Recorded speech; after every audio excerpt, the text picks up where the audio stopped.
So what's new? Why are supply chains breaking down? Kind of what's new about the supply chain that makes it different than any other period in the history of the world? And what's new were two things, and they arose around 1989. The first was you had a combination of increased computing power, algorithms, artificial intelligence, better data collection, so a new model. So you suddenly had the computational telecommunications and data and mathematical tools to be a lot more sophisticated about how you handle the supply chain. But the second thing that happened at the same time was 1989, the fall of the Berlin Wall.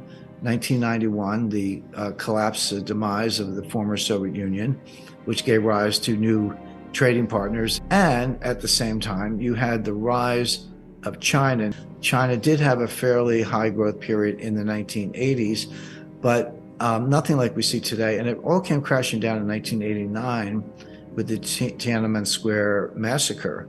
And that really shut down U.S.-China relations, not fully, but there was no Western investment coming into China. The two countries were distant, and there was just a cold spell between U.S. and China. Well, that ended around 1992. Deng Xiaoping did what he called the Southern Tour, where he reaffirmed China's commitment to capitalist principles. They weren't overthrowing communism, but they were embracing capitalist market ideas. There was a thaw in U.S. relations, and then it was like, no holds barred. Then that's when the U.S. investment really did pour in. So all in a short period between 1989 and 1992, you had the fall of the Berlin Wall, the fall of the Soviet Union, new republics. China kind of re-enters the game, and all this was globalization. So now all of a sudden you had the science I described, computing and artificial intelligence and applied math,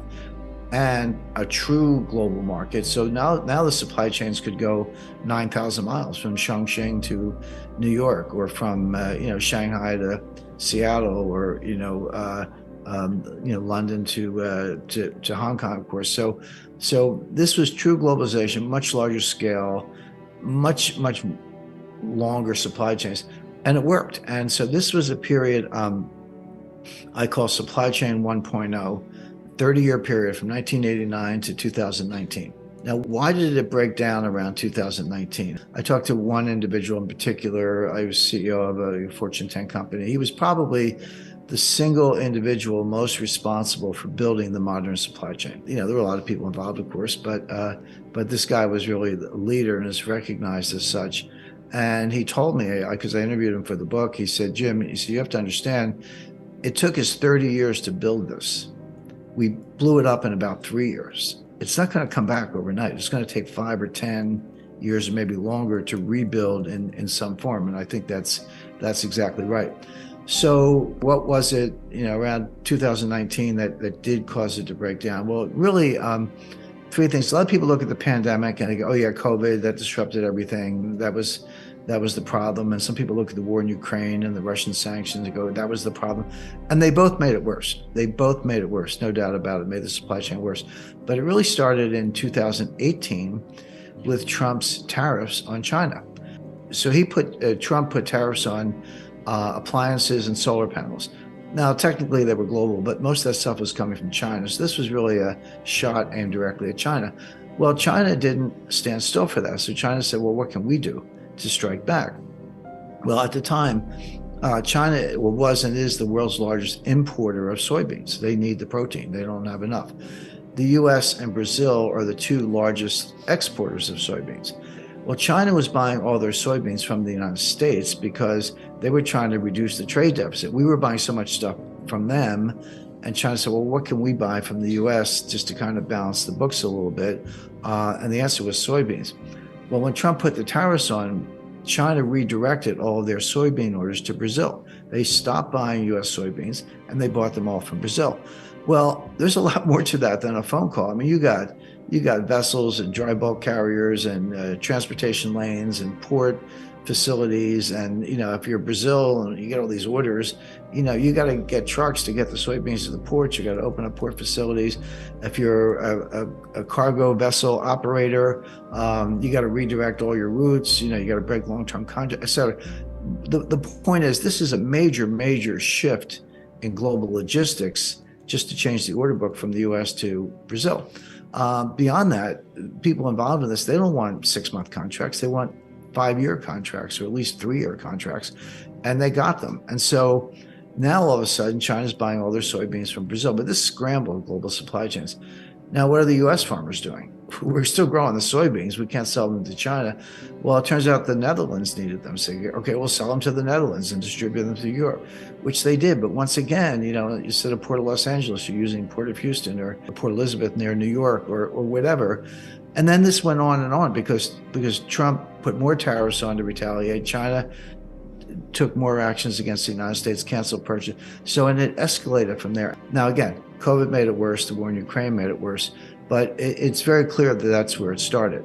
So that's why I use 2019 as just, kind of an arbitrary date with a 30-year period of supply chain 1.0. Now we're getting to supply chain 2.0, but we're not there yet. We're in this like messy, in between, inefficient, muddling through period where things are broken, but they'll never be put back together the way they were, but we haven't sort of got the new vase, so to speak. We haven't produced or created the new model supply chain. We're just muddling through, and with a lot of disruption, a lot of empty shelves. The new supply chain, or what I call supply chain 2.0, starting, coming soon, will be what I call a college of nations, meaning there will still be outsourcing, there will still be trading partners, but it'll be like a club. They'll be friends. So they'll be kind of liberal, democratic, advanced economies. So it'll be, the US, Canada, Australia, New Zealand, Japan, EU, UK, some other countries. I expect India will be part of it. Brazil will be part of it. And they'll form their own trading blocks. But what that means is China is not going to be in the club. China is, atheistic, communistic, genocidal, abusive of human rights. I could go on, but, you take the point. They're going to have to put their own block together. And so you'll end up with a multi-block world. Maybe some countries like Brazil will trade with China and the US. There'll be some some linkages, but really the advanced developed economies, the democratic societies, and even developing economies that happen to be democratic, such as India, will be in this one club, and they'll trust each other, but they won't trust China. There'll be some added costs, but it'll be worth it because we'll avoid the hidden costs. The supply chain revolution has been driven by efficiency, meaning lower costs, which means higher margins for producers and lower costs for consumers. It seems like a win-win, but there were a lot of hidden costs, including fragility, susceptibility to breakdown, toleration of human rights abuses, child labor in the Congo, and on and on and on, that were never taken into account and should have been. And that's the stuff that will start to disappear when you have a club of nations, or what I call a college of nations.